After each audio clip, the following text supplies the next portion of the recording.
ये आकाशवाणी रायपुर है। प्रादेशिक समाचार बुलेटिन के साथ मैं दीप्ति चंद्रा।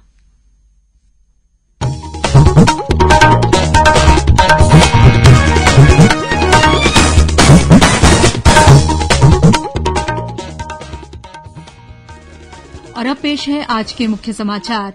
संसद का मानसून सत्र शुरू। प्रधानमंत्री ने कहा कि संसद के मानसून सत्र के दौरान सरकार सार्थक चर्चा और सभी प्रश्नों के उत्तर देने के लिए तैयार। आजादी का अमृत महोत्सव के तहत आज प्रदेश भर में विशेष पौधारोपण अभियान की शुरूआत की गई। भाजपा किसान मोर्चा खाद की कमी को लेकर 26 जुलाई को राज्य के विभिन्न ब्लॉक मुख्यालयों में धरना प्रदर्शन करेगी। और स्वतंत्रता संग्राम सेनानी डॉ खूबचंद बघेल की जयंती पर आज राजधानी रायपुर सहित प्रदेश भर में विभिन्न कार्यक्रम आयोजित किए जा रहे हैं। 18 वर्ष से अधिक आयु वर्ग के लिए सरकारी केन्द्रों पर निःशुल्क राष्ट्रव्यापी कोविड टीकाकरण अभियान जारी है। युवा श्रोताओं से हमारा आग्रह है कि स्वयं कोविड रोधी टीका लगवाएं और अन्य लोगों को भी इसके लिए प्रोत्साहित करें। कोविड स्वास्थ्य के लिए खतरा बना हुआ है। ऐसे में एहतियाती उपायों के पालन में कोताही न बरतें। जब तक आवश्यक न हो घर से बाहर न निकलें और 3 सरल उपायों का पालन करें। मास्क लगाएं, 2 गज की सुरक्षित दूरी बनाए रखें, बार बार हाथ धोएं और चेहरा साफ रखें। कोविड से संबंधित जानकारी और मार्गदर्शन के लिए राष्ट्रीय हेल्पलाइन काम कर रही है। छत्तीसगढ़ के लिए हेल्पलाइन नंबर है 104 और 0718223591। साथ ही राष्ट्रीय हेल्पलाइन नंबर है 1075। प्रधानमंत्री नरेंद्र मोदी ने कहा है कि संसद के मानसून सत्र के दौरान सरकार सार्थक चर्चा और सभी प्रश्नों के उत्तर देने के लिए तैयार है। सत्र से पहले संवाददाताओं के साथ बातचीत में श्री मोदी ने सभी सांसदों और राजनीतिक दलों से सदन में कठिन से कठिनतम प्रश्न पूछने का आग्रह किया। श्री मोदी ने सभी से कोविड दिशा निर्देशों के पालन में सहयोग की अपील की। देश में टीका लगाए लोगों को बाहुबली बताते हुए प्रधानमंत्री ने कहा कि 40 करोड़ से अधिक लोगों ने कोविड वैक्सीन की कम से कम 1 डोज ले ली है। अब ये वैक्सीन जो है बाहु पर लगती है और जब वैक्सीन बाहु पर लगती है तो आप बाहुबली बन जाते हैं। और कोरोना के खिलाफ लड़ने के लिए बाहुबली बनने का एक ही उपाय है कि आपके बाहु पर वैक्सीन लगवा दीजिए। अब तक 40 करोड़ से ज्यादा लोग कोरोना के खिलाफ लड़ाई में बाहुबली बन चुके हैं। आगे भी बहुत तेज गति से इस काम को आगे बढ़ाया जा रहा है। इस बीच संसद का मानसून सत्र आज से शुरू हो गया है। विपक्षी सदस्यों के हंगामे के कारण संसद के दोनों सदनों की कार्यवाही बार बार बाधित हुई। लोकसभा की कार्यवाही विपक्षी सदस्यों के हंगामे के कारण 2 बजे तक स्थगित कर दी गई। सदन की बैठक शुरू होने पर शोरगुल शुरू हो गया। बैठक दोबारा शुरू होने पर भी हंगामा जारी रहने के कारण लोकसभा की कार्यवाही कल सुबह 11 बजे तक के लिए स्थगित कर दी गई। इससे पहले लोकसभा ने पिछले सत्र के बाद दिवंगत हुए अपने 40 पूर्व सदस्यों को श्रद्धांजलि अर्पित की। देश की आजादी की 75वीं वर्षगांठ के अवसर पर महात्मा गांधी राष्ट्रीय ग्रामीण रोजगार गारंटी अधिनियम मनरेगा के माध्यम से आजादी का अमृत महोत्सव के तहत आज प्रदेश भर में विशेष पौधारोपण अभियान की शुरूआत की गई। अभियान के तहत मनरेगा श्रमिकों, स्व सहायता समूहों के सदस्यों, दिव्यांगजनों, त्रिस्तरीय पंचायती राज संस्थाओं के पदाधिकारियों और महिलाओं द्वारा आगामी 1 अगस्त तक गांवों में पौधारोपण किया जाएगा। इस दौरान सड़कों के किनारे, ग्राम पंचायतों, शासकीय स्कूलों, आंगनबाड़ी परिसरों तथा डबरी और तालाब की मेड़ों पर वृक्षारोपण के साथ ही सामुदायिक भूमि पर ब्लॉक प्लांटेशन भी किया जाएगा। राज्य मनरेगा कार्यक्रम ने पौधारोपण के दौरान कोरोना संक्रमण से बचाव के सभी उपायों और दिशा निर्देशों का कड़ाई से पालन करने के निर्देश मैदानी अमले को दिए हैं। स्वास्थ्य मंत्री टीएस सिंहदेव ने आज प्रदेश के 4 जिलों रायपुर, बलौदाबाजार, भाटापारा, गरियाबंद और रायगढ़ में फाइलेरिया से बचाव के लिए सामूहिक दवा सेवन अभियान का वर्चुअल शुभारंभ किया। इस मौके पर उन्होंने स्वयं फाइलेरिया की दवा का सेवन कर जन जागरूकता का संदेश दिया। स्वास्थ्य मंत्री ने कहा कि लोगों को सिर्फ दवा उपलब्ध ही नहीं करवानी है, बल्कि उन्हें इसके सेवन के लिए भी प्रेरित करना है। श्री सिंहदेव ने कहा कि स्वास्थ्य कर्मचारियों की यह कोशिश होनी चाहिए कि जब कोई दवा लेने स्वास्थ्य केंद्र में पहुंचे, उसी समय उन्हें दवा का सेवन करवाया जाए। इस पहल से ही छत्तीसगढ़ को फाइलेरिया मुक्त बनाया जा सकता है। वहीं आज से 24 जुलाई तक प्रदेश भर में 1 से 19 वर्ष तक के बच्चों और किशोरों को कृमिनाशक एल्बेंडाजोल दवा का भी सेवन कराया जाएगा। प्रदेश में कोरोना संक्रमण की स्थिति में लगातार सुधार हो रहा है और औसत पॉजिटिविटी दर 0.6% पर आ गई है। कल प्रदेश में कोरोना संक्रमण के 165 नए मामले सामने आए हैं। वर्तमान में 3,700 से अधिक मरीजों का इलाज विभिन्न अस्पतालों और होम आइसोलेशन में चल रहा है। इस बीच केंद्र और राज्य सरकार के निर्देश के अनुरूप रायपुर कलेक्टर ने कोरोना संक्रमण की रोकथाम के लिए किसी क्षेत्र में 2 से अधिक सक्रिय मरीज पाए जाने पर उसे माइक्रो कंटेनमेंट जोन बनाने के निर्देश दिए हैं। अखिल भारतीय आयुर्विज्ञान संस्थान एम्स रायपुर के मेडिसिन विभाग में आज आने वाले गंभीर रोगी को अब विभाग में ही आईसीयू की सुविधा उपलब्ध होगी। इसके लिए विशेष रूप से तैयार किए गए आईसीयू का प्रयोग शुरू कर दिया गया है। इसमें 2 आइसोलेशन बेड भी बनाए गए हैं, जिन्हें संक्रामक मरीजों के लिए सुरक्षित रखा जाएगा। नए आईसीयू बेड मिल जाने से विभाग में प्रतिदिन आने वाले 350 मरीजों को काफी राहत मिलेगी। छत्तीसगढ़ नगर पालिका निर्वाचन निगम में आवश्यक संशोधन किया गया है। इसके अनुसार अब नगरीय निर्वाचनों और उप निर्वाचनों में संबंधित निकाय क्षेत्र के तहत आने वाले विधानसभा के मतदान केंद्रों के मतदाता सूची में नाम होने पर ही कोई मतदाता मतदान कर सकेगा। संबंधित विधानसभा की मतदाता सूची को ही नगरीय निर्वाचन के लिए मतदाता सूची के रूप में उपयोग किया जाएगा।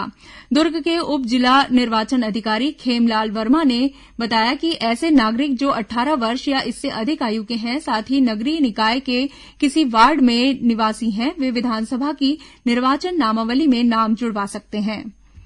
प्रादेशिक समाचार आप आकाशवाणी रायपुर से सुन रहे हैं। छत्तीसगढ़ की खबरों से है आपका वास्ता और खबरों की विश्वसनीयता से है हमारा वास्ता।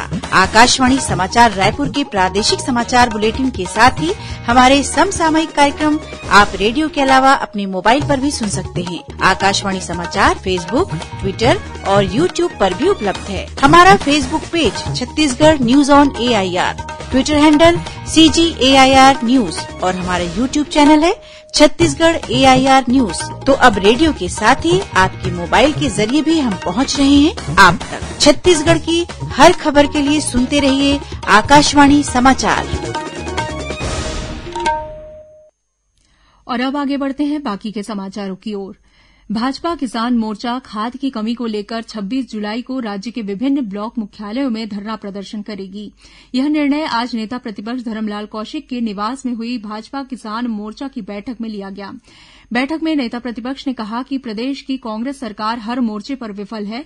किसानों के हितों का उसे जरा भी ध्यान नहीं है। पूरे प्रदेश में नकली बीज खाद के गिरोह सक्रिय हैं।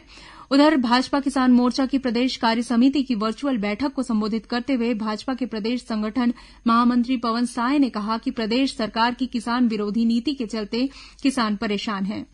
इस बीच राजनांदगांव जिले में खाद की कमी को लेकर भाजपा किसान मोर्चा ने आज राज्य सरकार के खिलाफ धरना प्रदर्शन किया। वहीं इसी जिले में मोहला ब्लॉक के सोमाटोला में भी आज किसानों ने खाद बीज की कमी को लेकर दल्ली राजहरा से अंबागढ़ चौकी मार्ग पर चक्का जाम कर विरोध प्रदर्शन किया। उधर कवर्धा में आज भारतीय किसान संघ ने भी विभिन्न मांगों को लेकर रायपुर जबलपुर राष्ट्रीय राजमार्ग पर चक्का जाम कर प्रदर्शन किया। आज गांधीवादी चिंतक और स्वतंत्रता संग्राम सेनानी डॉक्टर खूबचंद बघेल की जयंती है। इस मौके पर राजधानी रायपुर सहित प्रदेश भर में विभिन्न कार्यक्रम आयोजित किए जा रहे हैं। संस्कृति और पुरातत्व विभाग द्वारा महंत घासीदास स्मारक संग्रहालय रायपुर के सभागार में आयोजित कार्यक्रम में मुख्यमंत्री भूपेश बघेल वर्चुअल रूप से शामिल हुए। इस मौके पर उन्होंने डॉक्टर बघेल के चित्र पर माल्यार्पण कर उन्हें नमन किया। मुख्यमंत्री ने डॉक्टर बघेल के परिजनों और स्वतंत्रता संग्राम सेनानियों के उत्तराधिकारियों को शॉल, श्रीफल तथा प्रतीक चिन्ह भेंट कर सम्मानित किया। समारोह को संबोधित करते हुए मुख्यमंत्री ने कहा कि डॉक्टर खूबचंद बघेल के व्यक्तित्व और कृतित्व बहुआयामी था। उनका जीवन देश प्रेम की भावना से ओतप्रोत था और वे छत्तीसगढ़ राज्य निर्माण के प्रथम स्वप्नदृष्टा थे। उद्योग मंत्री कवासी लखमा ने कहा है कि बस्तर में वनोपज पर आधारित उत्पादों को प्राथमिकता दी जाएगी। आज रायपुर में पत्रकारों से बातचीत करते हुए श्री लखमा ने कहा कि सरकार बस्तर में बड़े उद्योगों के पक्ष में नहीं है। पहले छोटे उद्योग लगेंगे, उसके बाद परिस्थितियों के अनुरूप निर्णय लिया जाएगा। नगरीय प्रशासन विकास और श्रम मंत्री डॉक्टर शिवकुमार डहरिया ने आज करीब 18 करोड़ रुपए की लागत से आरंग में बनने वाले रेन वाटर हार्वेस्टिंग शैक्षणिक प्रशिक्षण और शोध केंद्र तथा उद्यान निर्माण कार्य का भूमि पूजन किया। इसकी स्थापना से लोगों को जहां जल संरक्षण की जानकारी मिलेगी, वहीं इस केंद्र में रिसर्च के साथ लोगों को मनोरंजन और सैर सपाटे के लिए भव्य पार्क भी मिलेगा। और अब पेश है मौसम का हाल। मौसम विभाग ने प्रदेश में आगामी 24 घंटों के दौरान अधिकांश स्थानों पर हल्की से मध्यम वर्षा होने अथवा गरज चमक के साथ छींटे पड़ने की संभावना जताई है। वहीं एक दो स्थानों पर भारी वर्षा और आकाशीय बिजली गिरने की चेतावनी भी दी है। अब कुछ अन्य खबरें संक्षेप में।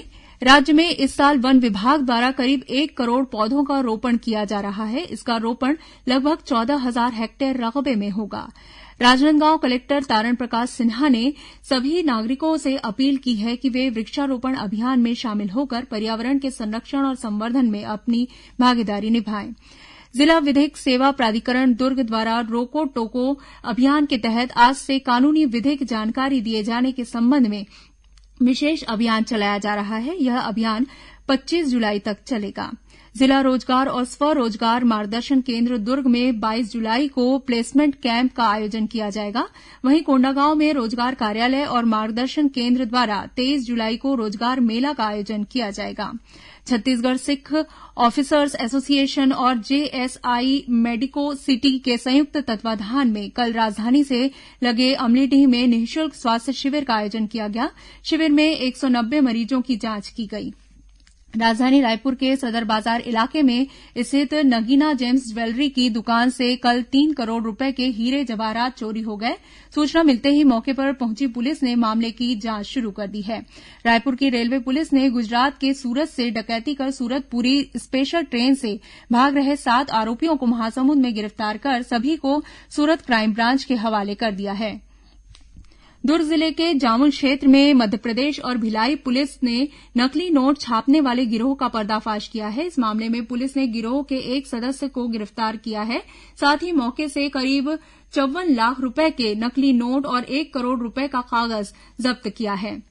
दुर्ग पुलिस ने कल देर रात तक समय सीमा से अधिक अवधि तक संचालित किए जा रहे 13 बार के खिलाफ कार्रवाई की है। और राजधानी रायपुर से लगे राखी थाना इलाके में पुलिस ने तंत्र मंत्र के जरिए पैसा दोगुना करने के नाम पर 5 लाख रुपए की ठगी करने वाले एक दंपत्ति सहित 3 लोगों को गिरफ्तार किया है। अंत में मुख्य समाचार एक बार फिर। संसद का मानसून सत्र शुरू। प्रधानमंत्री ने कहा कि संसद के मानसून सत्र के दौरान सरकार सार्थक चर्चा और सभी प्रश्नों के उत्तर देने के लिए तैयार। आजादी का अमृत महोत्सव के तहत आज प्रदेश भर में विभिन्न पौधारोपण अभियान की शुरूआत की गई। भाजपा किसान मोर्चा खाद की कमी को लेकर 26 जुलाई को राज्य के विभिन्न ब्लॉक मुख्यालयों में धरना प्रदर्शन करेगी। और स्वतंत्रता संग्राम सेनानी डॉक्टर खूबचंद बघेल की जयंती पर आज राजधानी रायपुर सहित प्रदेश भर में विभिन्न कार्यक्रम आयोजित किए जा रहे हैं। इसी के साथ प्रादेशिक समाचार बुलेटिन समाप्त हुआ। नमस्कार।